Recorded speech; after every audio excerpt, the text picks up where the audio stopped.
Hello, everybody, and welcome to episode number 187 of the Canadian Football Countdown, your Week 20 recap.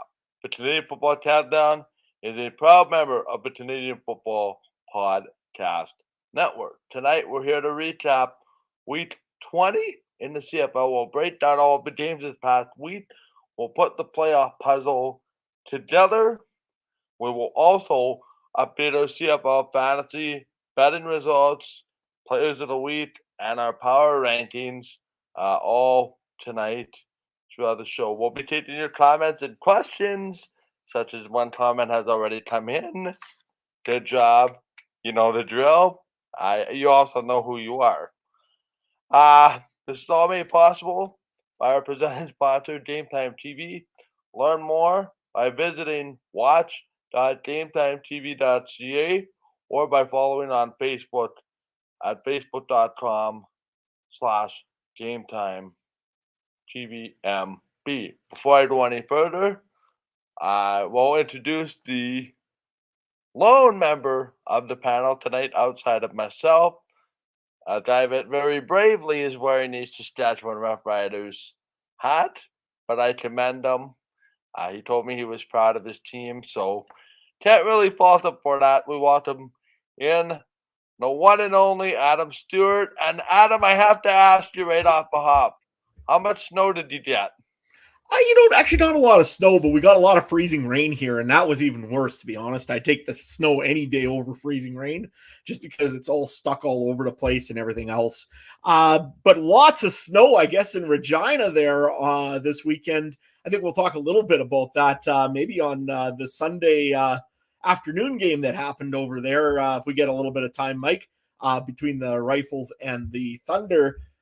Never seen a time when they actually have to get the volunteers and the fans and the parents and everybody to shuttle off a football field before a playoff game. So we'll talk about that and some other stuff, and we might even get to the hat. The guys, I think it was 90-minute delay in the game while they got the snow shoveled.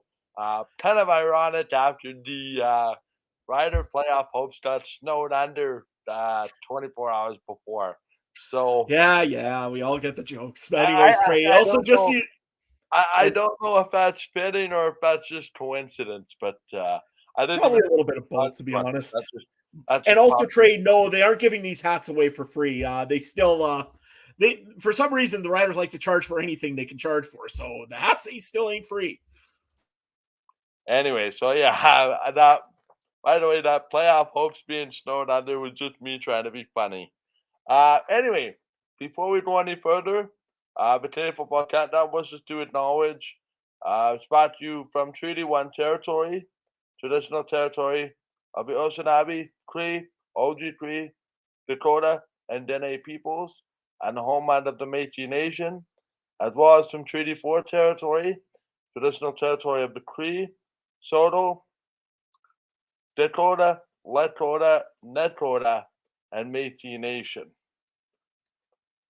We'd also at this time like to take a moment to thank one of our sponsors for this episode of the podcast, Betstamp. There's so many different sports books out there these days, and each one offers different prices on the same game.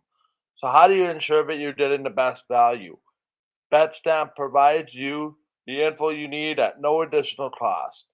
Simply pull up the game on the Betstamp app to see the odds offered by each of the different sportsbook affiliates for that particular game to help you place the bet that will maximize the return for the pick you're making. Find some odds you like. Sign up at the corresponding site through the Betstamp BetLink page within the app and link your account easily to track the wagers you made. If you want some extra insight on the wagers, check out the commission-free Betstamp marketplace where you can see the bets others have placed, and through Betstamp's verified bet tracking, you can guarantee that the odds others have picked based on are verified and legitimate. You can find our consensus CFL picks on there under the username CFC Countdown Pod, and Trey's picks as well under Trey CF Countdown. Visit Betstamp or download the free app from your local app store and sign up with the referral code CFC to start using the Betstamp app free today. Best of luck with your wagers, and remember, always bet responsibly. Just a quick update. I am having a little bit of issue for the moment with our slideshow. I'm hoping to get that rectified shortly. But this is episode number 187, the Week 20 recap. Well, Adam, let's quickly get into it. The playoff picture pretty much settled this week, and it started with this game. The first game of the week saw the Ottawa Redblacks race out to a sizable lead, only to have the Hamilton Tiger Cats claw their way back and subsequently put themselves in position to clinch a playoff spot with a 30-27 victory over the Ottawa Redblacks. Now, my initial thoughts here, Adam, and I don't know if you feel the same. To me, this was just a case of too many weeks too late for the Redblacks. I mean, if they would have played like this in the middle stretch of the season when they needed some victories, a victory might not have been so vital here. The fact that they put so much pressure on themselves to have to win, basically win out, really didn't help their cause. But I thought a pretty good effort from the Redblacks. And don't look now, the Tiger Cats are suddenly on a bit of a roll on the back half of the calendar. Yeah, you know what? In this game here, you're right. I mean, Ottawa should have got going a little bit quicker than they did in this season. And I mean, it happens. It's a pretty new team. They've been pretty well adjusted, and they've had lots of changes going throughout the whole season, including, again, Jalen Acklin, I believe, was still out of this game here. And if he was, I don't think he played very much. I don't remember even seeing him on the roster here. Yeah, no, he wasn't in there. They've gotten some pieces, though, and, Ottawa is going to be a team next year to probably watch a little bit. Justin Hardy, for example, 5 for 5, 34 yards. And, hey, last game of the season, there's RJ Harris finally coming out, 7 for 11, 62 yards, and didn't have a touchdown, but again, longest was 18 yards, averaging 8.9 yards on a pickup. So, there's some pieces in Ottawa that are starting to maybe make sense for where they're going to fit in. I really want to see what happens with Coach Bob Dice. He's really gotten this team going in the last few weeks. I don't know if he's the ultimate answer for a head coaching job in Ottawa, but he's done well for himself overall in these last few weeks. Another guy I'm very impressed with, who I didn't think, where I thought Ottawa was really going to fall off the wagon here, was in play calling. Give former quarterback and quarterback coach Will Arndt some real credit here. Has done extremely well, making some good play calls and solid play calls for the Ottawa Redblacks, and they got off to a hot start in this game. Looked like they were maybe going to even take it to Hamilton a little bit, and all of a sudden, Hamilton you're right, the best way to describe this was claw back. This team in Ottawa really still has a little bit of an issue with running the football. 63 yards for Jackson Bennett. Had one big good run at 21 yards, but other than that, not a whole lot from Jackson Bennett. And Nick Arbuckle, same thing as well. Had some, not really a running quarterback, didn't really do a whole lot in this game here in passing. Just maybe it's the quarterback in Ottawa, and we'll see what they do in the offseason on this part. But give Hamilton credit. They came back. They scratched and clawed. They're going to have some very big problems coming up. I think, unfortunately, unless Dane Evans is going to be healthy. He took a funny little pass and nailed his hand on top of one of the quarterback, or one of the rushers' hand on his helmet. And he didn't return in this game. So it was up to Matt Schultz, who actually led him not too bad. 3 for 4, had a few little plays. But going forward, it's going to be very interesting to see what happens with Dane Evans with the Ticats. And overall in this game, the one thing, again, we've seen it last year and we'll see it this year. Hamilton decided that hey, we should introduce the rushing game in week 20, week 21, and week 19 of the season. Sean Thomas Erlington had one game to remember, 13 for 104 yards, 36-yard longest. Had a very good game for the Hamilton Tiger Cats. Once again, they have not been a running team all year. All of a sudden, by the way, we're going to start running the ball. And definitely their most outstanding player of the season, Tim White, had a great game again. He had 7 for 10, but 113 yards, 29-yard average, or 16-yard average, and a 29-yard long catch. Had a very, very good game for the Hamilton Tiger Cats. And you got to give credit also to their kicker, Seth Small, who kicked that game-winning field goal right at the end here in this game to seal the deal for the Ticats. However, I wanted to bring up one thing with you, Mike, and I know you're probably going to bring it up maybe if you think on it. With a minute left, really, TSN? You had to switch the game? Come on, man. I don't know who is working at TSN, but man, that was a bad mistake because that game was nail biter.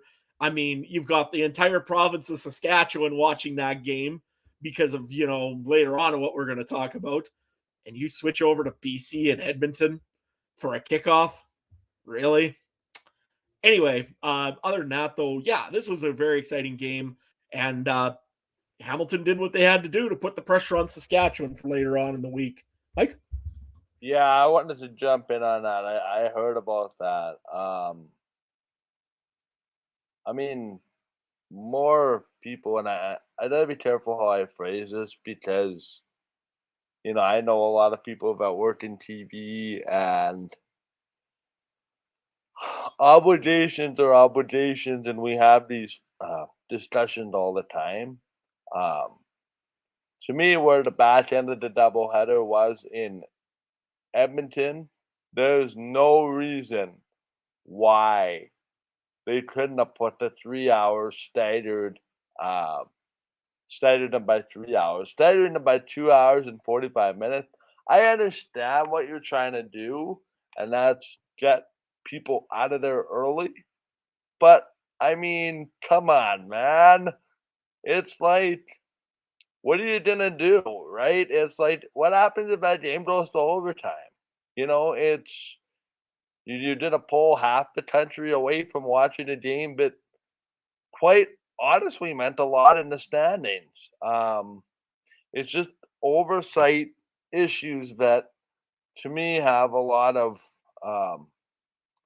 have a lot of issues. And you could have, if you really wanted to, you could have started that early game half an hour earlier, right? Because you're in the East. Um, what's a 6:30 versus what's a 7 o'clock? Better yet, I mean, I honestly, Adam, and I know that the programmers at TSN, if this was a playoff game, zero, this much, zero chance that happens. If there's a playoff game that's in overtime or goes late, that other game is waiting. I don't understand why they couldn't have waited.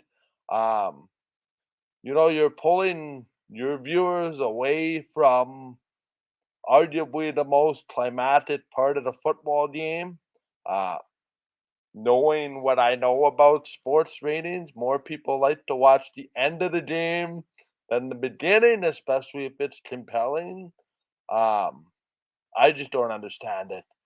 Um, if you're that fixated on, the 2 hours and 45 minutes and you have a hard out, uh, take one or two less commercials and that'll fix the problem.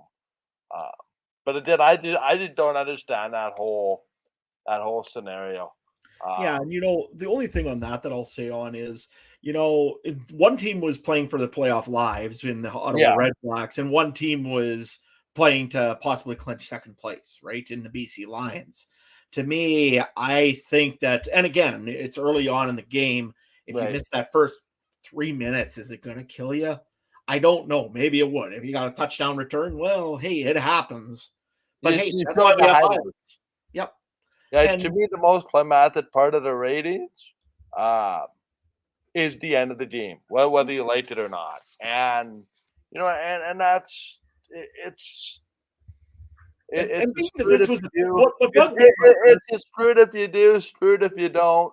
If you're worried about falling a commercial break behind, make it up later in the game or make it up at halftime. It's like, now I understand advertisers pay for their money and they pay for their spot and they want their advertisements played when they get paid to do this.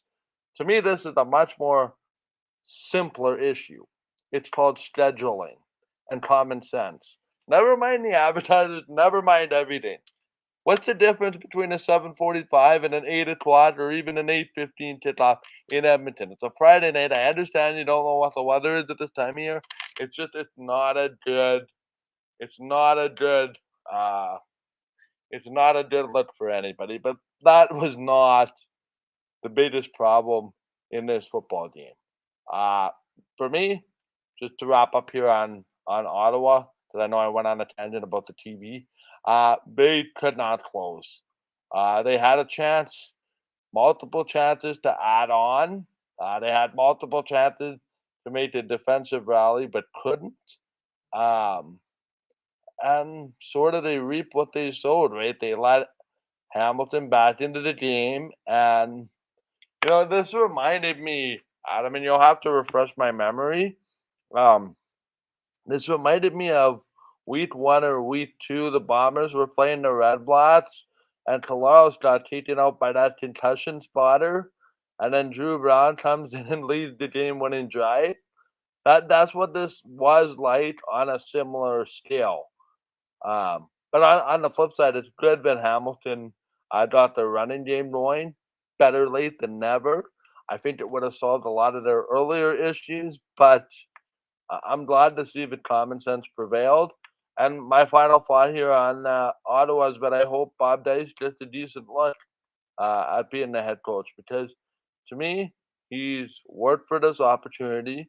There's not too many guys that have done what Bob Dice has done, short of being a head coach, and he's well respected.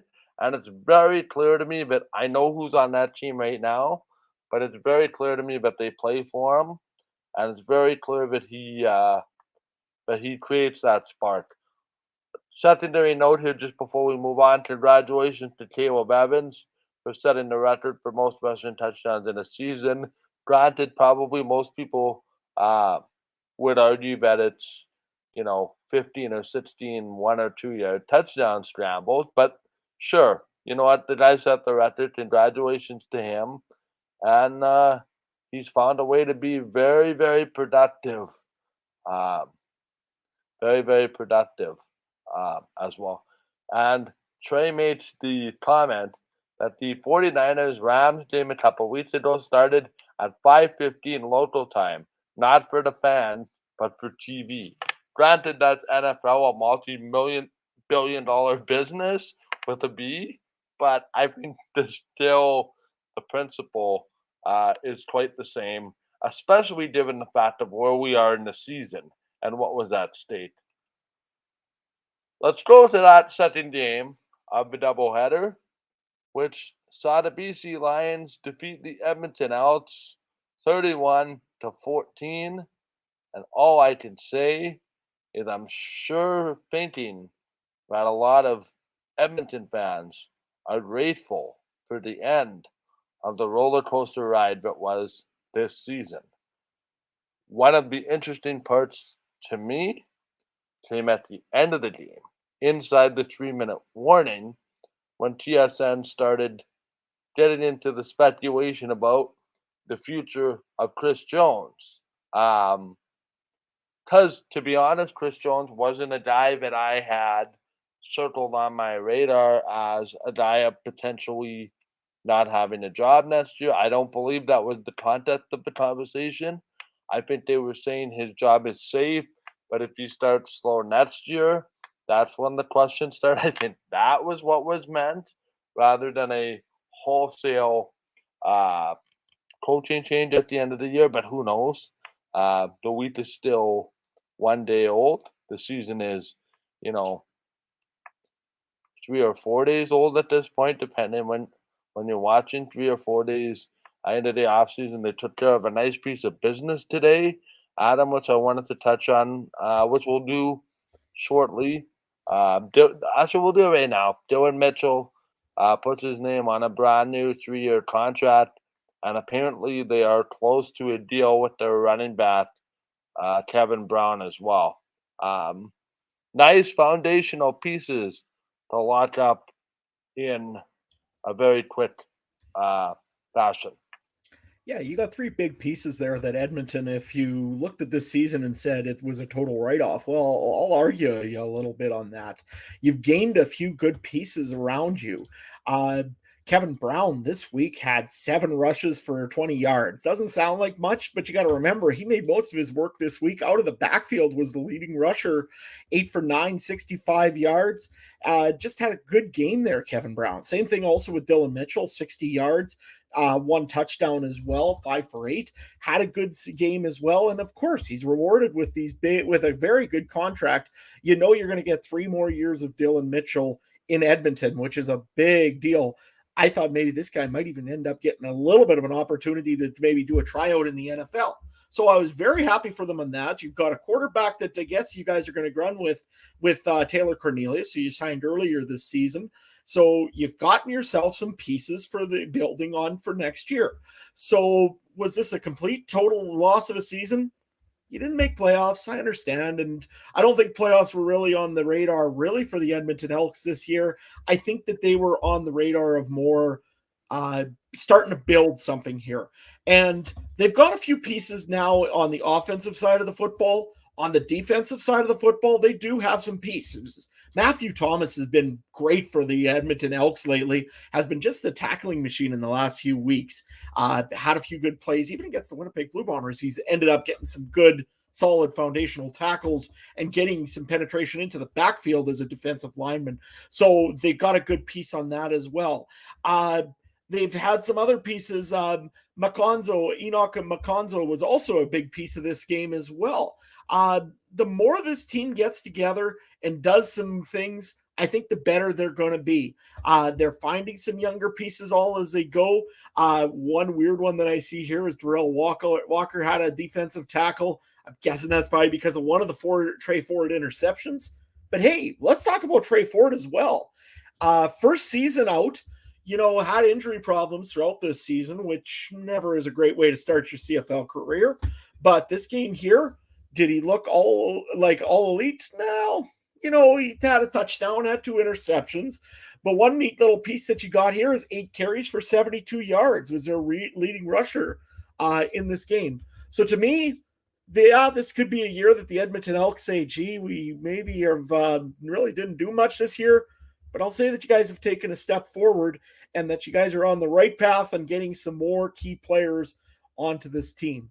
I think if they keep this up, you never know. They might get enough pieces in an offseason with free agency and whatever else could happen that they might just maybe make some noise next year. We'll see what happens, though, with the Edmonton Elks as this offseason, I guess, has begun for them. The garbage bag day is already gone for the Edmonton Elks. So, yeah, hopefully good stuff going on there for next year. The interesting part to me, Adam, and I don't know how much of this game you watched, just my final thoughts on Edmonton before we move to BC. Did it seem like to you that Trey Ford is in his head a little bit? Granted, he has so much talent, but has yet to really put it together, granted injuries.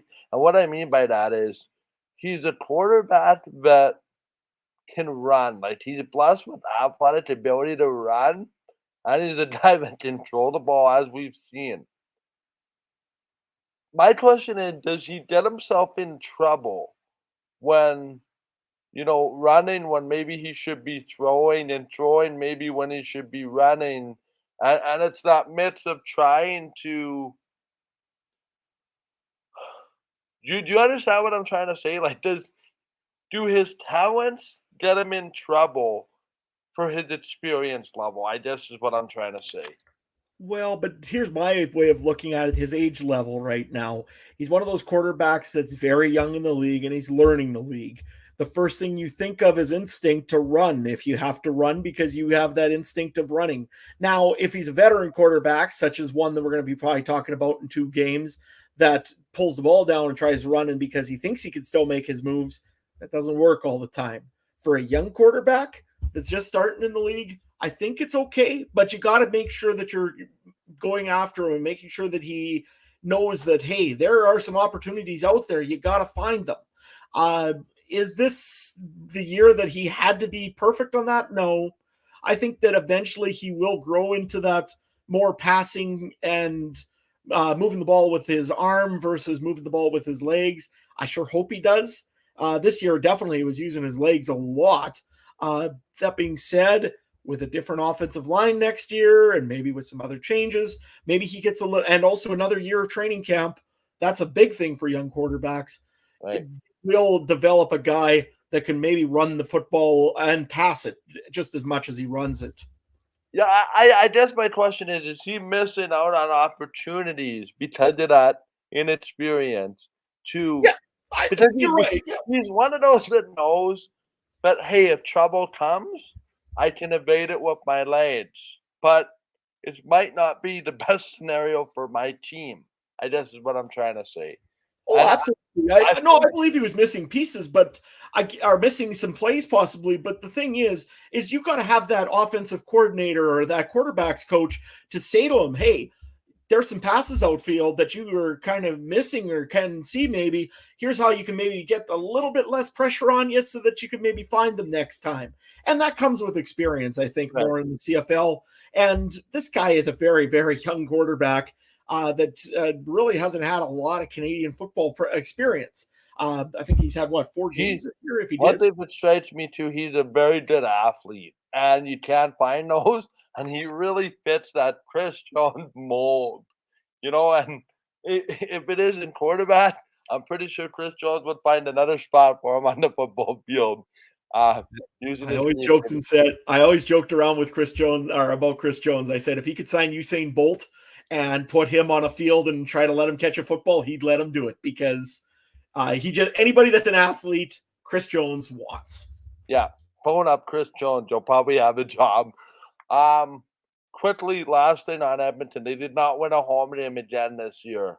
How devastating is that for business? It sure don't help anything, I'll tell you that much. I know that, eventually it probably could come to the point where people just want to go to the game in case it happens then soon enough. But, no, it doesn't help anything that you don't win home games. I mean, this is a young team, though, again, and I think that it's getting some pieces together.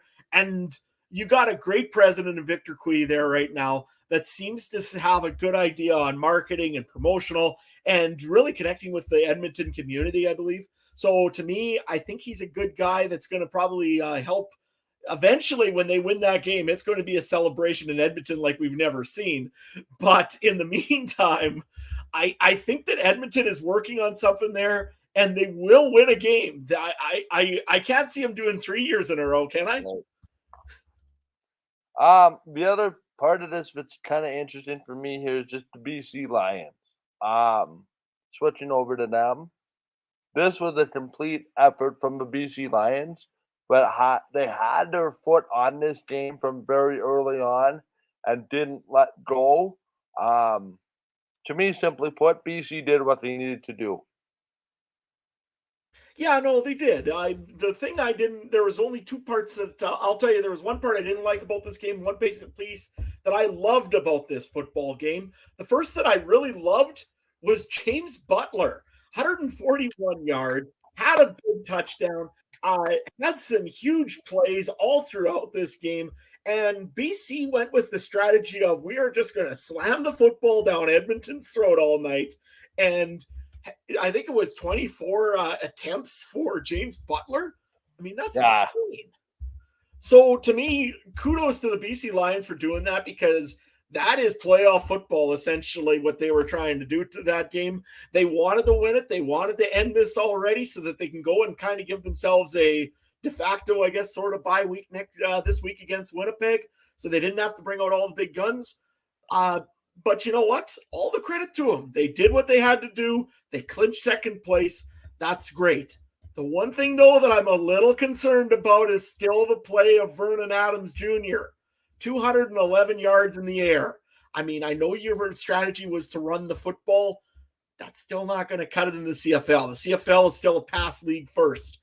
And Vernon Adams did not do much in that part. The other thing also is big play VA did not even try to use his feet.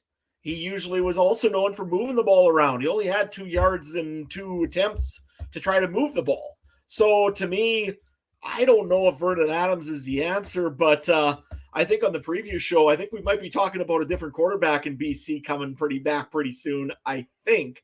But the other part on this here, I mean, there was no real huge yards for the receiving core here this week for BC. They played all right. I mean, you look, Dominic Rhymes was their leading receiver this week, 62 yards. Keon Hatcher had a touchdown, but nothing really of real note. Same thing also, Terry Williams didn't really have a great punt return average this week or kickoff return like he did last week against the Bombers. Are you okay with that type of game for what the expectations were for BC, or am I reading that perhaps you wanted to see a little bit more? I wanted to see a little bit more passing. I'll be honest with that. I wanted to see him get some of these young receivers into the game and see what you got maybe for next year. You look at a guy like Alexander Hollins, didn't have really much of a game. Same thing also with Jacob Scarbone. These are young receivers that are going to be part of your team sooner than later. Let's face it, it's a tough thing to keep all your receivers together. And BC probably won't be able to do all that, I don't think, if they're going to have to start paying up Nathan Rourke. So it's good to see some of those young receivers. I would like to see them get the ball a little bit more. And with the quarterback they've got in Vernon Adams Jr., I don't know about that. But yeah, I think Trey, you're right. We might be seeing somebody else back soon. And maybe we'll see what the receivers can do as well. It sounds like Lucky Whitehead is also getting pretty close to coming back. We'll see. I'm sure he might be back for West semifinal as well. It's interesting, right? Because I think if I'm being honest, much like you, Adam, I feel the same way. I think BA's left a little bit to be desired at the quarterback position, and I think, to be honest, has opened the door for Nathan Worth to come back. Because I don't believe this will be as big of a discussion if BA is, not Nathan Worth-like numbers, but if he's putting that discussion to bed that, okay, we're good. This is the guy that's throwing for 250, 275, 2 or 3 touchdowns, no interceptions, and a typical CFL quarterback. And I don't think VA's done enough to silence the critics, which seem to be getting louder now that people know that, the season's MLP, for lack of a better term, minus an injury, is close to coming back. That doesn't help either, and I have to wonder if it's a mental thing, right? If he hears the footsteps of Nathan Ward coming and he goes, oh boy, I'm not going to have a job much longer if this guy's keeps improving. But what health wise anyway? What I would like to see though is if they have some kind of package or some kind of plan for both quarterbacks in the playoffs. Nathan Ward, because here's my problem, or not my problem, but my sort of hesitation. It's one thing to play quarterback, okay? It's another to play quarterback a week before the playoffs, having missed the last 10 to 12 weeks of action, and right away find a way to replicate that, success that you had. That's asking a lot, minus the rest of, doubts of re-injuring and all that kind of stuff. So, bottom line, Adam, I think BC is going to need 2 quarterbacks to get to where they want to go. I'm just curious if there's a package out there for VA in the playoffs.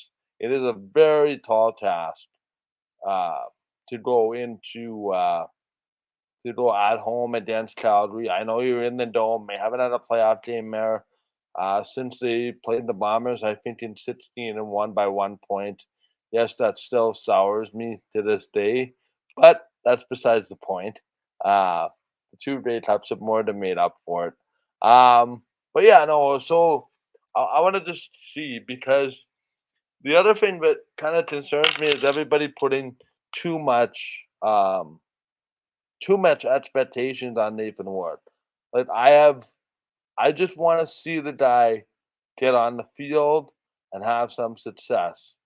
Asking him to replicate what he did prior to his injury, coming off the injury that he had, I'm not sure. I think people are going to be disappointed. But then again, it is Nathan Ward, so I guess all bets are off. Say it right here, right now, because I won't be on the any of the playoff previews. BC Lions are winning the West. There, you heard it from me. Right now, I said that in the group chat after the games there, and I said they would play the Hamilton Tiger Cats, and I stick by that. You have any closing observations, Adam, before we move on? Yeah, you know what? I just wanted to bring up the little bit about Nathan Rourke here a little bit. I think the guy there has got one of the biggest work ethics out there. I think that he has been probably practicing like there is no tomorrow, CFL PA agreement or not. I think he's probably still working out. He's probably in BC right now.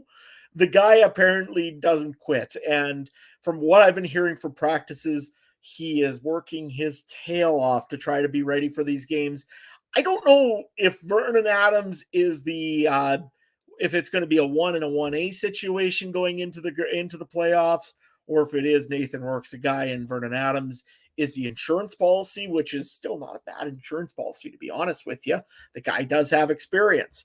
But I'll tell you right now, to me, Nathan Rourke, the way he started the season was just absolutely mind-boggling. If he's going to put the effort into it, I think he's going to be mind-boggling again. And I sure hope we can see some really, really exciting things out of Mr. Rourke before this season ends, including a trip out to Winnipeg to go and play in that very, very cold stadium known as Investors Group Field.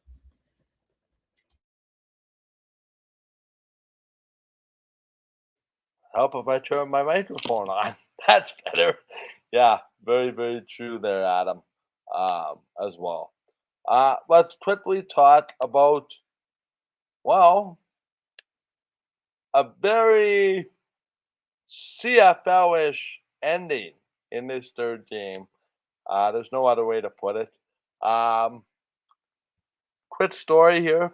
Time for story time with Mike, which everybody loves. Anybody wants to sponsor, please let me know.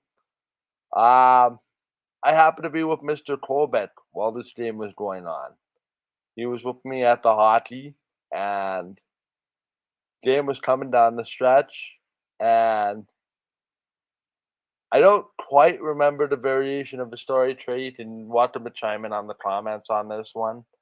When it was tied, he says to me, okay, within 1 or 2 points, we get the pick, right? Or some variation of the story. So I said to him, I said, yeah, it's gonna be very difficult because, just because you don't really see a 1 point play all that often to win a football game. And this Rouge gets kicked, and I have it on my phone like I'm checking the score, and I give him this grin of you're about to realize what just happened. And he said, "Oh yeah, I could see your phone." So Trey ended up being very, very happy. The long and short of it, um, he needed the +2, and they got the +1 all because of the Rouge. So yeah, when Trey gets his way, it's pretty. Oh, don't worry. I was hoping the same thing. Yeah, no, I know. So you mentioned that, and that was kind of the story time with Trey there. With me and Trey, by the way, who did a wonderful job this past weekend. So thank you for your help, Trey. Yeah, Yeah, so this football game in itself, I'll be honest, I did not see much of it, but the Rouge kind of sealed the deal. And judging on some of the social media, there was no question this was a Rouge because apparently it was kicked long out of bounds, like not just an inch or two, apparently more than enough to suffice the point. Opening reactions here. Adam, this obviously sets the playoff picture as far as the top part of the East. Yeah, and you know What did you what? think? Yeah, no, I was quite happy with this. You know what? I always love the Rouge, and the reason is because it introduces a pile of chaos to any game. These two teams, if you remember that one call by Rod Black back in the day where they were kicking the ball, one guy would kick it. I think it was the old kicker for Montreal. What was his name again? I can't remember off the top of my head, but nevertheless, he went, booted it into the end zone. Damon Duvall boots it into the end zone. The Toronto guy goes, gets it back, boots it out of the end zone, goes and gets back to Damon Duvall, who boots it back into the end zone, and then Montreal ends up falling on top of it. It's just chaos. So to me, this didn't end like that because just Boris Beatty decided to miss the field goal. And while he's going to miss the field goal, he put some gusto into it and nailed it as a single. And you know what? I'm still all for it. It's just so much fun watching the Rouge. And I know a lot of people are going to argue me on this because, wow, that's silly. A guy gets a point for missing a field goal. That's dumb. No, it isn't.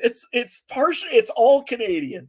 We always give a point out no matter what happens if you stay in the end zone. And it's just something that about it. I guarantee if Montreal could have grabbed that ball somehow and booted out of the end zone, they would have done it. And it would have been just classic CFL. We would have had a rugby ending, Adam. Absolutely. And I was all for it. I mean, I that's why I love the Rouge, because it's things like that. But I got a question for you while we go on to the Toronto Argonauts here a little bit, Mike. Yeah. You look at the stats of McLeod Bethel Thompson in this game. 20 for 29, but 69% completion percentage, 240 yards, two touchdowns, and an interception. Is that going to get the Argonauts anywhere? I know they're hosting the East Final now, so they're only one game away from the show. But is that really going to get them to where they need to go, or is this kind of a concern for the Argonauts going forward? This is a very good question.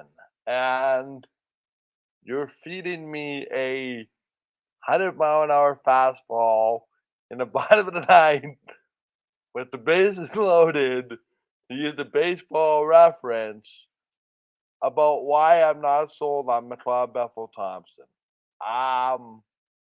Yeah, I feel the same way. I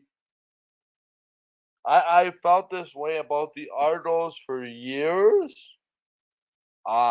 particularly the last two, um, particularly that year where they played in the snow and they picked the ball off the ground and ran the big touchdown back and win the Grey Cup. I I have a hard time giving the Argos credit where credit is due, given their record, because it is such a frustrating um, it is such a frustrating team that they're like that annoying mosquito that you keep trying to swat away, but yet it coming back to bite you, and then you swat it again and swat it again and swat it again. And next thing you know, they're like 10-5, and you figured, how did that team get there?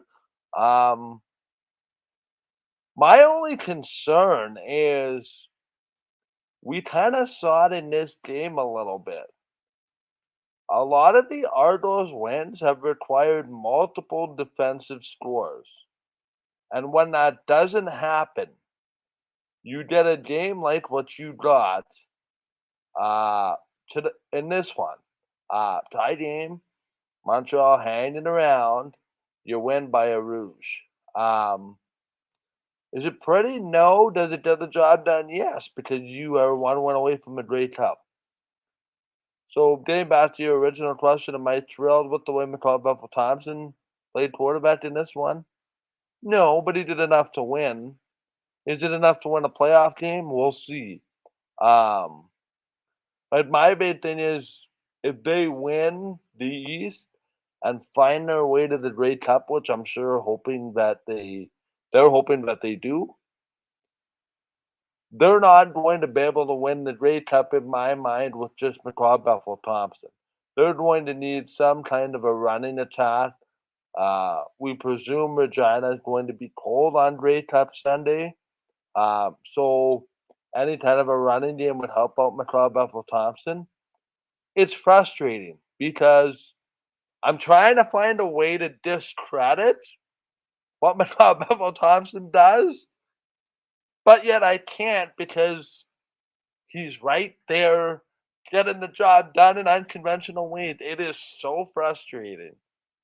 But I just wonder if that defense can't score points, if that's going to bite them, particularly against a team all of a sudden that's opportunistic when it comes to turnovers in Hamilton and Montreal, whoever wins that game. I think both teams can force turnovers, and I think McCall Thompson's still prone to that, two interceptions, and if one of them is returned for a touchdown, that could be trouble. But again, the Ardo defense typically has a lot of um, scores a lot of points, which I think alleviates a lot of the pressure from their quarterback. And if that continues, sure they're going to win. But particularly if he turns the ball over or the other team doesn't turn the ball over, I don't like McLeod Thompson in a shootout style of football game. I just think there's one mistake that he's gonna make that's gonna break the backs of the Argos. Um, but again, he's proven me wrong. He's probably going to prove me wrong. He's probably going to wind up in the Grey Cup just because I said that, and just because he's listening to the show and uses what I have to say about him as motivation. So it's best that I just be quiet now. I'm just looking over here though on the other side of the football, and I think what my dark horse team.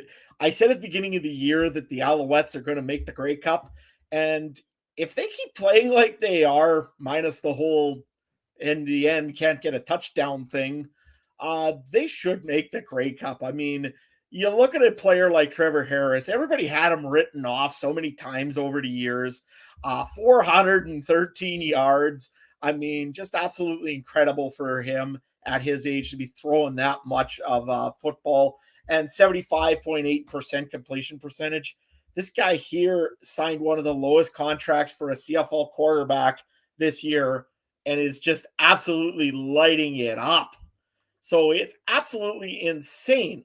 Closing in on 5,000 yards to his credit, is the leading passer in the CFL. Trevor Harris, man, I am very impressed with his season this year.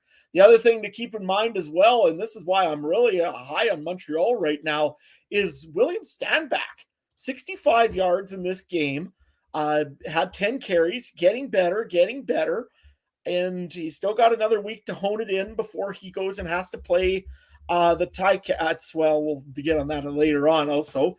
But, he's been looking better every game that he's been getting into. I believe, if I'm not mistaken, no, he didn't get a touchdown this week. That's my bad. But very good production. The other thing is Montreal doesn't need just Eugene Lewis to do it anymore. They've got a few big receivers are out of this game here. Jake Winneke, yeah, he's still on the team. Has 121 yards, 5 for 6 this game, had a touchdown. Walter Fletcher had 99 yards. I don't know if he was coming out of the backfield or if they just threw him in as a receiver, but either way, wow. Great receptions and great work by Walter Fletcher, who was pretty much traded for, well, I can't even remember what he was traded for from the Edmonton Elks. So good on the Montreal Alouettes for getting that pickup as well. But they're starting to click at the right time here. Yeah. They're not making silly penalties. They only had 39 yards worth of penalties. I really like what Montreal is doing. Yes, granted, they didn't get the win this week, but if they can just get it all together, get it in the end zone, look out. This team here on the offensive side of the football is pretty darn dangerous, I think, and very well could be on their way to starting to make some noise in the East. But they got 2 games to go through now instead of 1 game. So it'll be very interesting to see what happens here with the rest of the Montreal Alouettes. Any thoughts on the Owls, Mike? Yeah, I'm going to come out and say it right here, right now. I know I said Hamilton. I know I said Hamilton was going to win the East, but I'm the mindset the winner of the Eastern semifinal wins the East. It's just when you look at the definition of complete football team, for the time, um, to me it's just Hamilton and Montreal on a collision course for the right to play Toronto. I think for the right to have that momentum. Um, I just think it's very interesting, right? Because for a time we wrote off the Alouettes because of the Machocha thing and the penalties, and it just wouldn't stop, and there were losses that didn't really make a lot of sense. But I remember sitting in on the free agency show, and I think we had, and Ryan, you can correct me if I'm wrong, we had Cliffy from the Alouettes Flight Deck podcast on um, right around the time where it was announced that Trevor Harris would be returning to Montreal, which everybody was kind of caught by surprise. And I think we all started laughing like this is like a beneficial uh, situation. It's a 1A, 1B. Crazy how things change in a matter of months. Um, Now all of a sudden, Trevor Harris is Trevor Harris, and you know what's interesting, Adam? I think Trevor Harris has refined his game because if you look at the Trevor Harris that we saw in Ottawa, the one that could throw for you know 300, 400 yards a night with Greg Ellington and those types of guys and 4 touchdowns, now has turned into the favorite word in the Canadian Football Countdown dictionary, game manager. Um, really, really, really managing the game well. And, playing the way he plays the game, that low risk kind of style, I think benefits Montreal going into the playoffs. And don't underestimate William Stanback and those fresh legs when called upon. So, yeah, I think everybody says, "Oh, Montreal's all about Eugene Lewis and Jake Winnity." Well, suddenly they have a receiving core that likes to catch the ball from Trevor Harris and finds a way to get it done. I say it right here, right now. Montreal, Hamilton. I hope it's a clear and sunny day, and I hope there's like no wind. They should play this game at Olympic Stadium because we all know what happened the last playoff game, but was at Olympic Stadium. It was a shootout, and yep, yep, exactly. And I could see, and I really want the winner of this game to be in the mid 30s for points, and the loser of this game to be in the low 30s, like a 35-32 last possession wins the game kind of thing. And I'm telling you right now, Adam, that benefits based on track record, that benefits Montreal. Because what has Dane Evans done at least for the first half of this year? Thrown that untimely, ill-advised interception, something I have yet to see from Trevor Harris, at least when it really matters. And hey, Trey had a really good comment. The playoffs are going to be nuts this year. Get your popcorn because we are a week away. Sorry to week 21 fans out there. This week has no intrigue to me, although fantasy is going to be, I don't know, bit of a drawn show, but that's besides the point. Any closing thoughts before we move on, Adam? Yeah, one little interesting point. I mean, I know you kind of aren't really giving Toronto much of a chance there in the East Final, and just rightfully so a little bit with their quarterback. However, there's some big news that came out of Toronto here just kind of during that game that they are reevaluating a certain running back out of Toronto to see how his torn pec is doing. And if it certainly might be okay, we may see him for the East Final. I'm talking, of course, about Andrew Harris. Potential is there for him to maybe come back, but hey, I guess it'll depend on what the doctors see and everything with the surgery and if he's actually cleared to go. Because, could be a little bit interesting here coming up. A Toronto Argonaut team with Andrew Harris, I still think, is a different team than a Toronto Yeah, team with AJ exactly. Ouellette. That goes to what I think we discussed earlier, taking the pressure off McLeod Bethel-Thompson. And again, that turns into game manager, right? If you can dump it to Andrew Harris and he literally takes a step forward and falls down and he gets 5 yards. We know that all too well from Winnipeg. So Andrew Harris is the big X factor, I think, hanging over all of this, which I think just makes the CFL playoffs that much more intriguing, which is why I'm a little bit more excited that my team has a bye week, so I can just sit back and I can watch the chaos in week one without my emotions having to be played with. Although I have a feeling they'll be played with in the division final. So yeah, it's just one of those types of games, and I think the CFL playoffs. If you think you know what's going to happen in the CFL playoffs, you ain't seen nothing yet, and that's why I'm terrified to make projections because everything I say is going to be wrong. And well, expect the unexpected come the playoffs, and that comes to our last game. I need.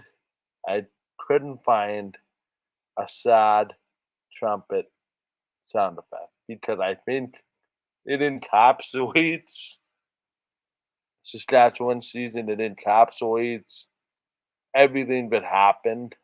Shockingly, um, I don't believe at 4-1 we saw this coming. I certainly didn't. Um, I'm gonna go easy on the Riders here because I think this has been weeks in the making. Um, it just ended so unceremoniously, unfortunately. Um, but this football game, Adam, and I don't know how you saw it, but we saw exactly, I thought, two football teams at the opposite end of the spectrum, and just how this Rider roster can't compete with the top of this division, which is so top heavy this year. I saw Calgary wanting to run it down the Riders' throats with a third string running back in Dedrick Mills, and the Riders having no answer. Um, let's back up here. I am perplexed about why you would start Mason Fine in your biggest game of the season. I think it is a clear and resounding answer to the question about Cody Fajardo's future.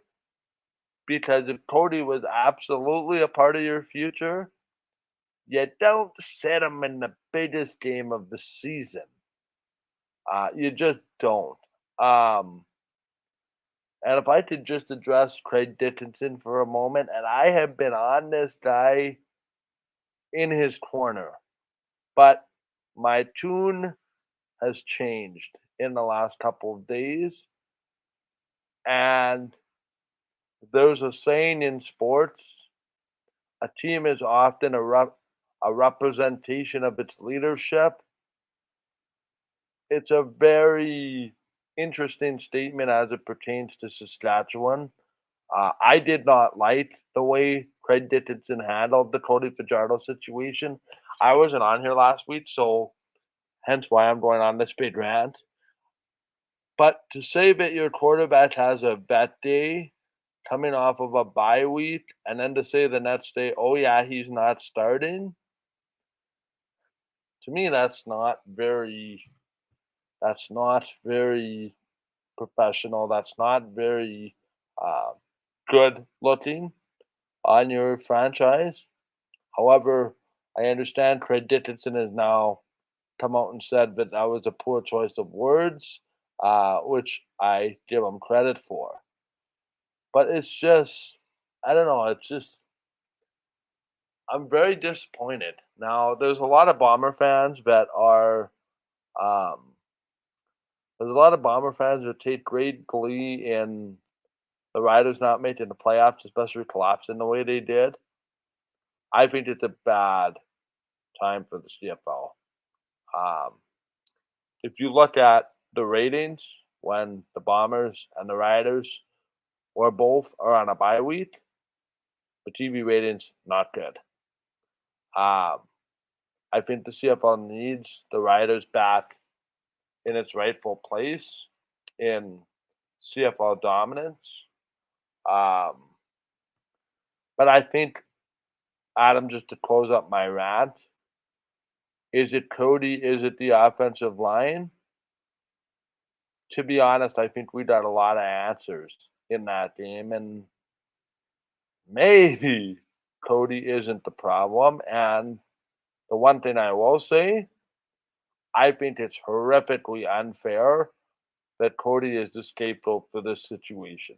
Because given the last two seasons, uh, you're a goalpost away from going to the Grey Cup one year. You hit the goalpost. You don't hit the goalpost, who knows what happens? You forced 6 turnovers in the West Final last year. You can't win that game. Cody's 2 years removed from an MLP type season. Um, to blame Rider Nation has this fixation to blame their quarterback. They did the same thing to Darian. They did the same thing to Nealon Green. They did the same thing to Henry Burris. I know, but it's like it doesn't help when you live in the football mecca of Canada and everything is scrutinized with a magnifying glass. There's people, and I was listening to the Colin show. There's people that said it could be a 5 or 6 year rebuild. I'm not quite sure. I'm not quite sure. With the right decisions, this can be turned around in a hurry. The question is, will the Riders have the you know what to make the appropriate decisions? Because Adam, I think you would agree with me. Anything less than changes of the upper management will lead to pain in the wallet. Um, and the talking and the paying public clearly don't like what they see. And unfortunately, your paying customers have a large part in saying that. And for people that said, "Oh, this is a vendetta about how bad the Riders are," absolutely not. I am very disappointed uh, in Saskatchewan. I am very disappointed it has come to this. I hope that the Riders have some fortitude to make the changes that are necessary because a thriving Rough Rider team means a thriving CFL. I think the microscope was also unfairly planted on them by hosting the Grey Cup, as is with every Grey Cup host. But to me, this just hit new levels of unacceptable, and I think it's fair game as to who comes back. I don't know, Adam, if I fed you a fastball, but I had a lot to say about that. I apologize. You're in the market right now. Obviously, this has been weeks, kind of crumbling week by week, breath by breath. Now that you've had a couple days to kind of dissect this, have your have your thoughts or opinions changed on people? And does the last game mean anything, or are people just looking forward to what comes after?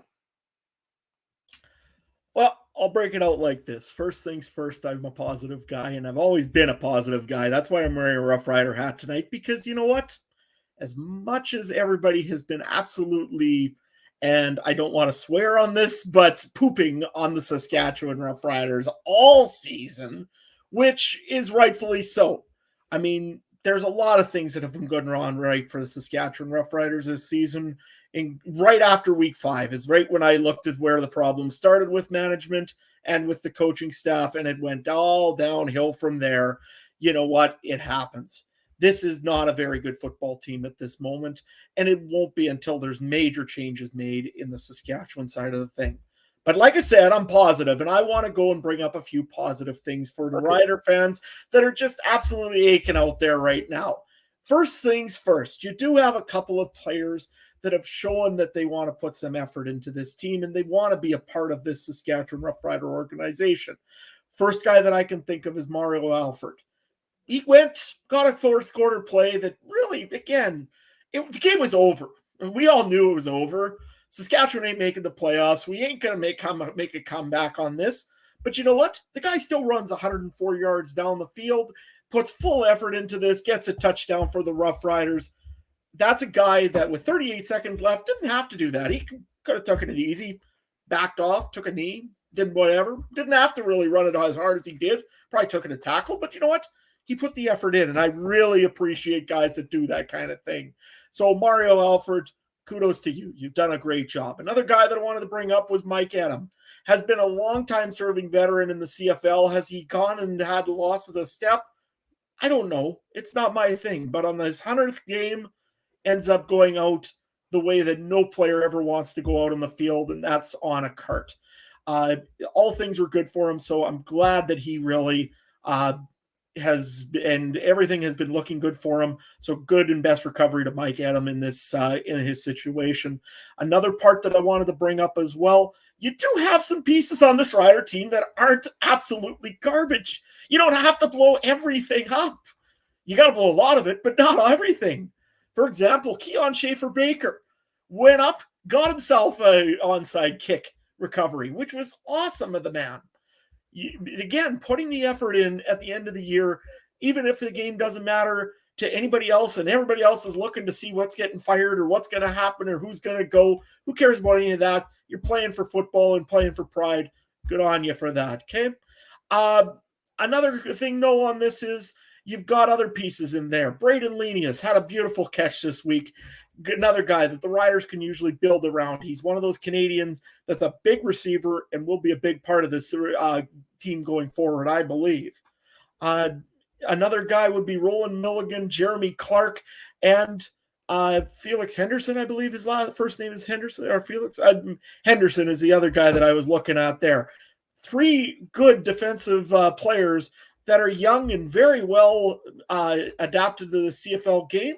Another guy also to talk about was the veteran Larry Dean this year. Had a great season alongside of Darnell Sankey. Both of those guys there were always chasing each other for the tackles lead in the CFL all season. So Rider Nation, it's not over. It's over this year. But you know what? Has there got to be changes? Yes. And I'm sure eventually we will get to the dissection and the cutting apart of the Riders and seeing what all went wrong in this season and figuring out what happened. But for this little bit, let's talk positive about the Riders. It sucks that we're not making the playoffs. It's terrible that we're not making a Grey Cup in our own hometown. And it sucks that we haven't heard the halftime act, which is another reason why I think Craig Reynolds should probably be sent down the Saskatchewan River. But nevertheless, it isn't the time right now to fire coaches and fire everything because there's nothing left anymore. You're playing yourself for pride. I'd like to see some more players play for pride this week. You asked if this game here against Calgary and McMahon Stadium matters. I guarantee it does to a lot of those players, because nobody ever wants to go on a bad note out of the season, no matter which way it goes. You look at Edmonton, you look at Ottawa, no team wants to leave the season in a bad way, and neither do the Riders. I'm sure there's going to be lots of guys fighting for this, and they're going to fight hard in Calgary, even if the game to everybody else doesn't matter. To them, it sure does. And I just hope that, like I say, at the end of the year, they do what's right. But we'll talk more about that later on in the season. At the moment, let's look at the guys that made it positive for the Riders. Yeah, I think to Adam also did spin on it. Kind of what I was expecting based on what I've been hearing from you the last couple of weeks. So you kind of you were, and rightfully so, critical. And nice for you to end up with the situation on a positive note as well. And there was a comment in here that said, I'm a passionate Saskatchewan Roughrider fan. I just want to clarify something. I am passionate on fan bases having success and upper management having good teams. The CFL needs the riders to be successful, needs the riders to be profitable. The CFL is a good league when everybody is competitive and all 9 teams have an equal shot at winning. That's where my comments come from. And I can remember, Adam, just like you, years ago, the rider tickets were so hard to come by because they were winning constantly. And it's just really unfortunate that the Bombers and the Riders, at least for this year, are on opposite ends of that. Just because I think a really good Bomber team and a really good Rider team in the same season would do wonders for the CFL as a whole. But you know what? There's always next year. And, I think after 2 years of, the West Final, 19 and 21, maybe a step back this year was best for the franchise in the long run. But we'll see. There's a lot of time to dissect. Could've, would've, and coulda, woulda, shoulda. But let's quickly talk about the Calgary Stampeders. Yeah, and actually, Richard, I just wanted to bring up one point that you brought up on the chat here real quick. The CFL has a Prairies win or lose. It needs the teams on either end of the country to be successful to truly get to that next level. Well, hey, it's on right now. You look at the BC Lions, they're truly going to be a good success and probably a long-term perennial playoff team right now, the way they look. And they got the future is extremely bright if they can keep Nathan Rourke around. So I really like what I see out of Vancouver. Over on Montreal side of the football, you've got guys that are slowly starting to build up, and they've got a great little core of players in there that are going to be a long-term success. So on-field product for both of those teams are great. It's what they do off-field, I think, that'll really judge what happens for the success of those two franchises. Even Toronto, they have had success here. On-field is not the issue with the Toronto Argonauts. It's the off-field stuff. It's the marketing. It's the advertising. It's the other things to make those teams build up that I think is the issue. And a meeting between Dwayne "The Rock" Johnson and Larry Tannenbaum doesn't need to find the headlines before the biggest game of the season. I'm sorry. There's a time and a place for that stuff. It's just funny how that all comes to the forefront the week of the Argos' biggest game. And I'm just wondering, what's the story going to be during the East Final? Always something with Toronto. They can't buy a break in that regard. Well, the team itself can't. I mean, they go into there and they're looked at like, oh, well, you guys are the redheaded child of the MLSE, essentially, and it sucks. You know what? The Argonauts are one of the oldest franchises in the Canadian football. They should be celebrated all over in that town, yet they're looked at not the right way to me at all. And Hamilton, I mean, you guys too. It's your turn to go and start maybe changing a few things up, but hey, you're back in the game. You're in the playoffs. Anything can happen, and I really look forward to seeing that playoff game against Montreal. That one there is going to be really exciting when it comes to it. And Edmonton, I mean, they're slowly starting to build that. So that was my theme in this whole episode, was try to be as positive as I could. And guess what? I'm still working on being as positive as I can on this one, even though I'd like to say a few things about the Riders that I really, really shouldn't. I'm not going to today. So, yeah, sorry, Trey. Anyways, we'll talk about the Riders and their problems, I'm very certain, very soon. But let's move on to the Stampeders. They had a very good game, and they had a good game plan coming into Saskatchewan. Essentially, it was give Kadeem Carey, give Dedrick Mills, who, boy, they sure got a 1-2 tandem in Calgary now in the receiving or in the running game. Both of those guys looked incredible. And I can't wait to see more of that coming up in Calgary. You guys in Calgary should be very, very happy with what you've seen out of this game here, especially the yards on the game ground. I mean, both players. I mean, if I take a look at it here, that's the wrong game. Sorry. If I take a look, the Riders and Stampeders, I mean, both were trying to run the ball, but I mean, and Calgary clearly succeeded in it. 103 yards for Dedrick Mills and a touchdown. Gideon Carey had 75 yards and almost 2 touchdowns. One got called back for a holding call.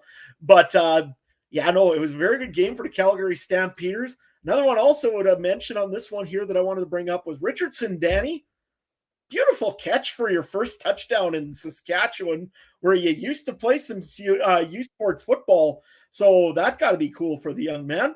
Had a great catch. Sean Bain actually had a few good yards this week as well. And just overall a good week for the Calgary Stampeders. You're playing a team that isn't play. Again, Calgary had nothing to play for at this point, except for pride and for just making sure they're ready to go for the playoffs. Another guy also, I believe, Jalen Philippot, 64 yards. He's been probably Calgary's Rookie of the Year, I would think, if I'm not mistaken, unless he got another pick. And also Devontae Dukes. That's going to be a very interesting player sooner than later in the CFL. I just love the last name of Dukes also. That's just great. What was your thoughts on the Stampeders there, Mike? You know what? They did what they needed to do, and they did show why they're one of the top 3 teams in the CFL's West Division. No disrespect to the Riders. They were like the schoolyard bully that had their way, and the Riders had no answer. Offensive line, defensive line, quarterback, running back, receiver, it all worked. That being said, that was the type of performance that I wanted to see from Calgary. Obviously, they did not have a chance for home field based on what happened the night before, but I think really set the precedent for what I think could be a really good Western semifinal, along with a really good Eastern semifinal. So it remains to be seen, but I think this year in general has the potential to be one of the most exciting, intrigue semifinals, particularly out west. I have to wonder, does Calgary stroke the fire this week and play Bo Levi Mitchell against Saskatchewan? Because I just wonder, and I'm just spitballing here, and I know this has nothing to do with the score line. I just wonder, how much do you play Jake Mayer, and who replaces Jake Mayer, right? If that's Bo, I mean, the storyline's already drawing Bo to Saskatchewan, so why not? I think it'll be Tommy Stevens, but Calgary to me, Richard, I think it was Richard that made an interesting point. Is it me, or does Dickinson look upset all the time? Well, I hate to break it to you. Third place would make me pretty cranky when you're used to the top of the division all the time. The one concern I do have with Calgary, though, going into the playoffs, is their ability to win against Winnipeg and their ability to win against BC. I think they have. I don't have the stats in front of me, and that's really bad. Podcast host, my apologies. but I think Calgary's record against Winnipeg and Winnipeg and Winnipeg and BC um, is what made them in third place. But if there's anybody that can win 2 games on the road, especially the way they play, it is Calgary with the running backs, uh, with the running back and the quarterback, that type of scenario. If you take all things into consideration, I think BC and Calgary is a coin flip, one way or another. Maybe a slight advantage based on the history goes to Calgary, but again, BC is in the dome, so yeah, it's just very intriguing, and I just want to. My biggest question, I think this is just my closing thought with Calgary as a whole. For the teams that are going to the playoffs, I don't want to see a major injury this week. I think if you can get out of a major injury this week somehow, some way, um, your teams will be better for it. I don't want to see a major injury on Winnipeg, on BC, on Calgary, neither on Montreal or Hamilton or Toronto, because that would just be devastating at this point, um, depending on who it is. And you don't want uh, those types of plays injured. So again, we'll see, and you guys will have a lot of interesting storylines to talk about on Thursday night. We will start to see some depth charts and lineup formations. Very curious how that's all going to shake down. I can't wait to listen to the show after my hockey game on Thursday night, which has been a very nice reprieve as well. Let's quickly move ahead here and take care of some of our normal items of business after the game recaps. By the way, I just want to make quick mention of one thing, if I can, before we move on. There's these um, there's these discussions that we have before the show about, oh, we're gonna keep this an hour, we're gonna keep this an hour and a half. Adam, okay, I'm sorry. It took us an hour and 22 minutes to get through 4 game recaps. Because Yeah. once you and I become a chatty Cathy, all bets are off, and show length doesn't seem to apply. But anyway, so we have our CFL fantasy results. That's where we'll start. Adam, I think you have those results. Actually, you know what? I do too. Uh, bad, lots of preparation. Give me 1 second here. Yeah, I can pull them up too if you like. I had them here 2 seconds ago. Just give me 1 second here. Oh, here it is. Okay, I have the ones from our Okay. Yeah, you go with those first. fantasy league here, so we'll do that. Ryan won the week quite substantially with 114.9. Trey was next up 69.5. I was third at 68.2. Adam, you were last at 61.3. I just want to make everybody aware of this because Ryan is not on the show. He says, good effort, boys, laughing face. Well, that can only come from somebody that knows he's going to win a title this week and just wants to rub it in a little bit more. That being said, congrats, Ryan. I already concede that you're going to win because these totals just make it insurmountable. Ryan, the big question is the big challenge I have for you. Can you crack 2,000 points? That is the question. You're sitting at 1,940.7. If I can crack 1,900, I'll be happy, but that's a little bit of a challenge. I'm sitting at 1,730.2. Trey is at 1,421.6. Adam is at 1,340. So Yeah. 1 week to go, the most exciting week. Ryan probably took tonight off to brainstorm a bunch of waiver pickups and scheduling a roster, which terrifies me when he gets in that laboratory. All of us can only hope and pray what he comes up with. That being said, all jokes aside, it's a good fun pool to be a part of. Adam? Yeah, I just wanted to also bring up pretty much we're all just there's either Ryan or us bathing in Ryan's presence essentially when it comes to the weekly CFCE countdown one. So yeah, kudos to Ryan. You've probably won this unless some real drastic thing happens or we can figure out a way of getting some points out of you by changing some rules on you real quick. But I don't think either of those are going to happen. So congratulations, you probably have won it. Over on our weekly CFLPN podcast network fantasy matchup, this has been kind of an ongoing thing all year. There was a final that happened this week, but of course, me and Ryan and Trey are still playing in that as well. Ryan had actually the top score of the week.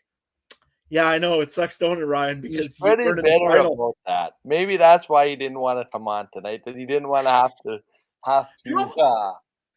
face the music. Probably a little bit of that, and I mean, I've been egging him on a little bit about it. So I mean, I probably also didn't really shouldn't have really done that to him, but nevertheless, I had the best score of the week here this week, I believe, at 84.7 points for the whole of the podcast crew.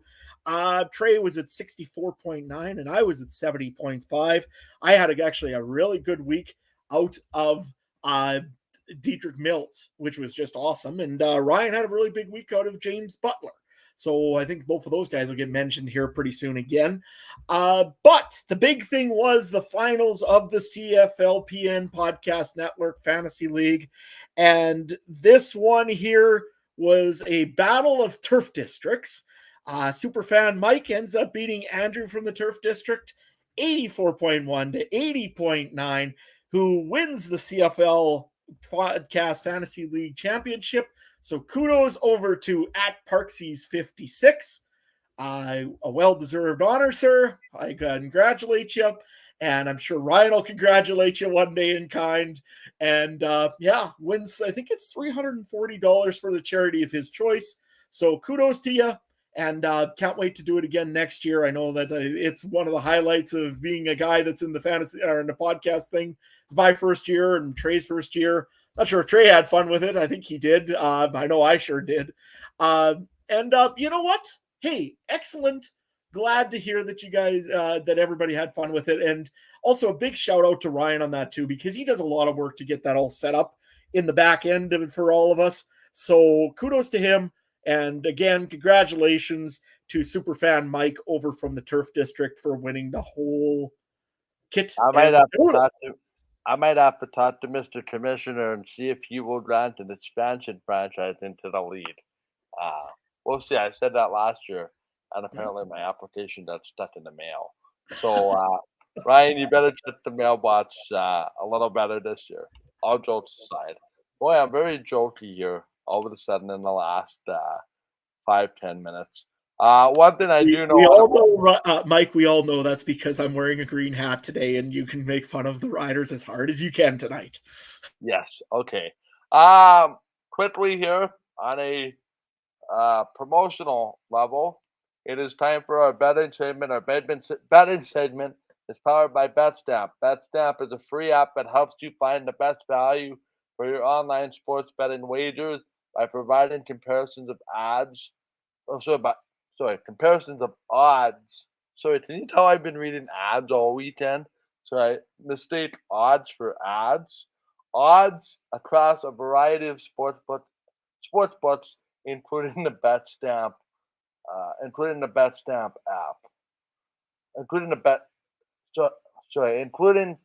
Betstamp recommended best odds. That we use every week for our CFL picks against the spread. Learn more at betstamp.app and sign up with referral code CFC. Now with a look at how we did this past week, Adam Stewart. Yeah, no, it was definitely a week that was an up week for all of us, actually, when you take a look at things here. Most times Trey would be reading this, but hey, I guess I'm here today. Ryan Coop, the guy there that just cannot do any wrong this week, took off and had a perfect 4-0 week, Picked up the BC Lions at -7, had the Ottawa Redblacks at +6.5, the Montreal Alouettes at +2, and the Calgary Stampeders at -2.5. Gets a 4-0 week. Myself, I don't know why they use a John Deere tractor to show mine. I drive Case tractors, but nevertheless, I got back to 500 this week. I was 3-1. I picked the BC Lions at -7. I picked the Ottawa Redblacks. I picked the Montreal Alouettes. I can't go against my team, man. I just couldn't do it on the last game when they could get eliminated, and that was more probably foolish pride than it was anything. So I went 3-1. Probably should have went 4-0 because I definitely was thinking the Stamps were winning it, but I just couldn't do it against my own Roughriders. And Trey, well, he had a good week as well. BC, he went and got that one right. Picked the Hamilton Tiger Cats, though. That one wasn't correct. They were -6.5. Montreal was +2. They were right with Trey. And Calgary, he picked as well. That was positive. So he was a 3-1 as well this week. So current standings, Trey's still in the lead, but Ryan's trying to close the gap a little bit. 46-30 for Trey. Ryan Coop, 42-34. And myself, my goal all along was 500, and I'm at 500, 38-38. So congratulations to those two guys for having a great week. And yeah, looks like we are moving on to week 21. Pretty darn close in the standings, except for me, because, you know, I had to pick the Riders a bunch of times this year. Adam, I have to tell you, from short-term pain comes long-term gain. So fingers crossed for you next year. Well, we'll sure hope so. You're certainly better than I am at a lot of this stuff. And, Anyway, one of our last orders of business, actually our second last order of business, is to discuss our players of the week. And Adam, do you want to start us off? Yeah, I can start us off. Mine's going to go to James Butler. Had a huge week here, 24 attempts for 141 yards and a touchdown, and pretty much single-handedly clinched the BC Lions second place in the West. I mean, they weren't stopping them one bit whatsoever in this game here, and just really a great effort by James Butler. And you're going to also then give credit to the offensive line of the BC Lions. Remember right at the beginning of the year when we all said the BC Lions offensive line was going to kill them? Apparently we were all wrong on that one, because that offensive line has looked great doing some blocking for James Butler this week. And no, congratulations to him. I'm going to grab Trey's as well, if you don't mind, Mike. I'll do his, and then you can grab Ryan's. Trey went and gave his to Boris Beatty for getting 1 point, which was the game-winning point for the Toronto Argonauts. He got the game-winning Rouge, was 0 for 2 in field goals, but when it mattered the most, he got that single point.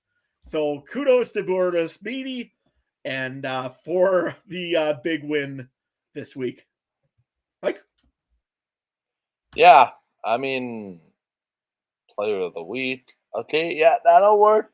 But in the spirit of continuing to break rules, which I like to do on this show, my player of the week will be a team of the week, and that is the Ottawa Redblacks. They continue to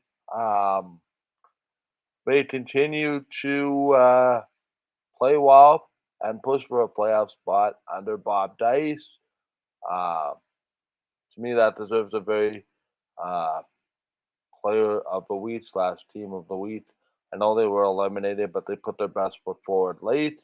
And like I said earlier, I hope that Bob Dice becomes coach of the Redblacks, or at the very least gets serious consideration.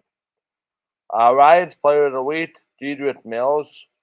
And apparently, a shout out is in order to Joe for calling a big game from him. Backup running back putting up 17 carries for 103 yards and his first career touchdown as well. So that is our players of the week. We quickly move ahead to power rankings. I'll put this one up for now, Adam, just for flow of the show purposes. sorry here. Juggling a bunch of different screens.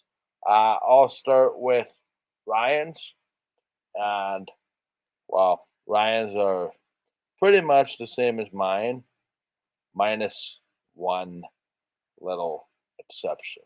But it appears that everybody has kind of broken the rules this week. So here goes: Winnipeg, BC, Toronto, Calgary, Montreal, Hamilton, Ottawa.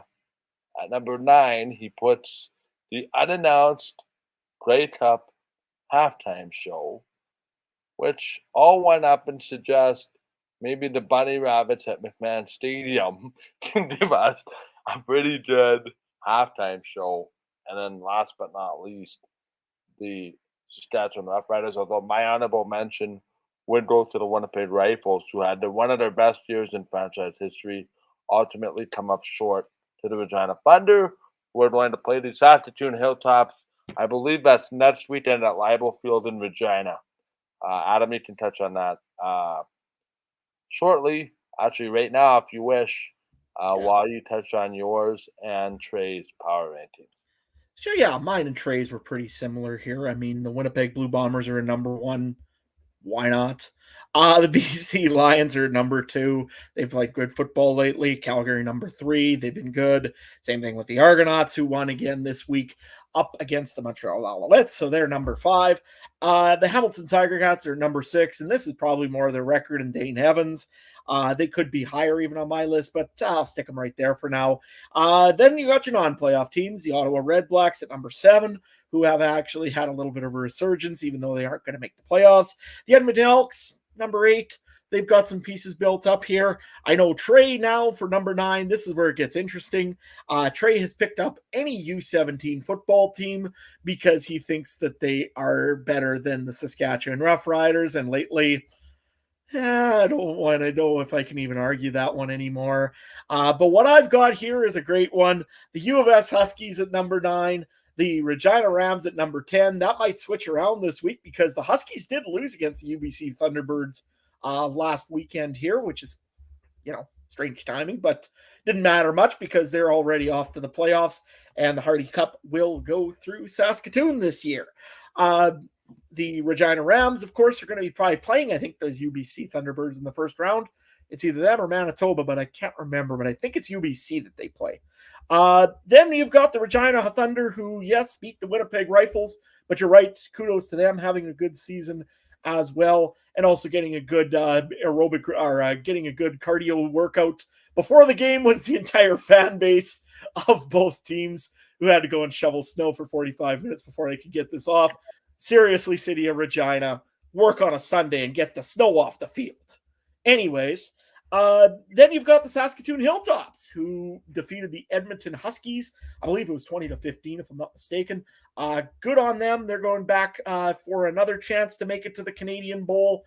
But they've got to also face the, I believe, undefeated Regina Thunder in Libel Field next Sunday at about 1 o'clock to make sure that works. So, yeah, it's going to be interesting.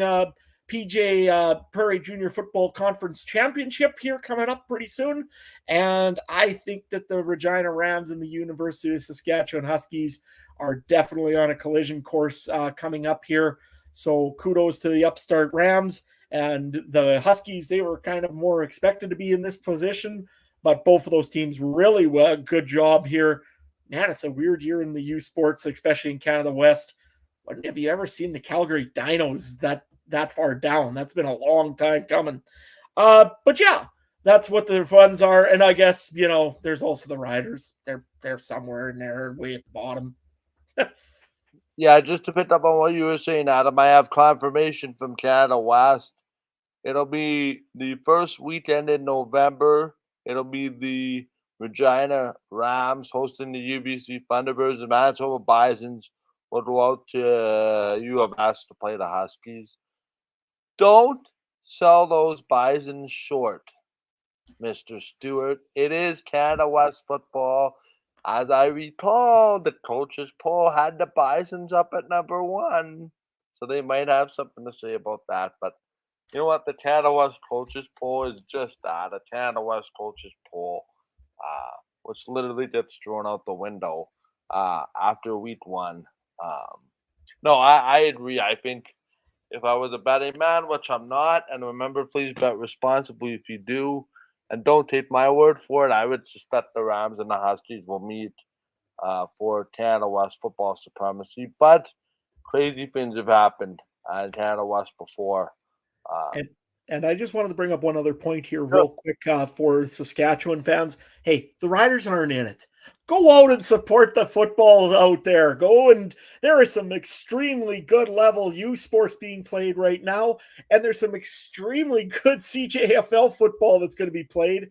And I am excited to watch this if it's going to be played in Saskatoon. I'm not sure if the Canadian Bowl is going to get hosted in Saskatoon this year, but if it is, go get your tickets and go to that one if you're a Regina Thunder fan or if you're a Saskatchewan Roughrider fan right now. Go watch some great football. You can watch some future stars from the sea that are going to eventually be in the CFL. One guy, I believe it was from the Regina Thunder. I can't remember the running back's name, but broke Andrew Harris's single game record, non-Canadian football, Canadian Bowl record in the CJFL for total yards. I believe it was just over 300 yards this guy carried the ball for. So seriously, go watch some of this football. It's way cheaper than going to a Rider game. It's just about as fun to me. And yeah, just enjoy yourselves and try out, see what Libel Field's like, or check out Griffith Stadium, or even Saskatoon Minor Football Field. Any of them are great fields to watch a game at. And yeah, hey, wait till Grey Cup. You got something to do then until Grey Cup at least, and watch some great games in Saskatchewan. Yeah, sorry, Adam. I'm just trying to look up your statistic here. I believe it was 68 yards rushing. Uh, could be a little bit off on the number, but still, quite a performance in the snow. Exactly the kind of game that you needed from your running back in that kind of weather, um, as well. Anything else to add before we wrap things up, Adam? You know, I don't think there's much really here. And again, I want to just bring it up to the teams that are eliminated here, their fans. Guys, there's always some hope if you look for it. It's not that the season it was a terrible loss or it wasn't. It was an absolute disappointment. No matter what you are, you always want to make the playoffs. If you're an Ottawa fan or Edmonton fan or a Saskatchewan fan, you want to make the playoffs. It sucks we didn't, but you know what? There's some great football being watched. And I want to make sure that you guys know that, hey, if any of the games, you got to watch some of these other teams. Watch the BC Lions and the Calgary Stampeders. You're going to see some great football as well over on the other side. Montreal and Hamilton, still some good football to be watched. And yeah, enjoy the week. And we'll be talking to you later on in previews. All right, I'll come back to you one more time, Adam. I just want to set up a quick program. I noticed we wrap things up today. Here's what's coming up next on the podcast. Week 21 preview, which I'm sure Ryan will have a lot of chatting to do about his good week. That will carry over to Thursday's show. I'm pretty sure Ryan will have some fantasy projections from his laboratory, which I'm told he's hard at work working on right now. You can catch the show just like the past couple weeks on Thursday nights at 9 p.m. Central, 8 p.m. Saskatchewan times. Adjust your time zones accordingly. You can catch this and all the other shows every week on YouTube. But Today Football Countdown on YouTube, Facebook, facebook.com/CFC Countdown Pod, on Twitter at CFC Countdown Pod, twitch.tv/CF Countdown Pod, and of course on the Game Time TV YouTube channel. Just want to make mention as well, the Week 21 recap show comes your way next Monday, 9 p.m. Central, 8 p.m. Saskatchewan. Adjust to all the other time zones. Also, a shout out to everybody that is watching with us now. Great interaction on the chat as always. The chat seems to get more and more busy each week I'm in here. Great to see. Also, a special shout out to those that are watching the show on demand. as well and in podcast form. We promise, but we could probably get you to work with the first half of the podcast, home from work with the other half of the podcast. So that's kind of the unintended consequences of this podcast. But nonetheless, wherever you are, thank you so much for supporting us. And apparently, Adam found that extremely funny. For a reason, I'll have to. Hey, I've got a 45-minute drive to work and then a 45-minute drive home. I've still got time to do it once more, almost halfway back to work. True that. Anyway, a reminder, this is all made possible thanks to our presenting sponsor, Game Time TV. Learn more by visiting watch.gametimetv.ca or by following on Facebook, facebook.com/GameTimeTVMP. Want to follow us on social media? As mentioned, you can find us on Facebook and Twitter at CF Countdown Pod. Make sure you check out CF Pod Network on Twitter for all the other great shows from the Canadian Football Podcast Network.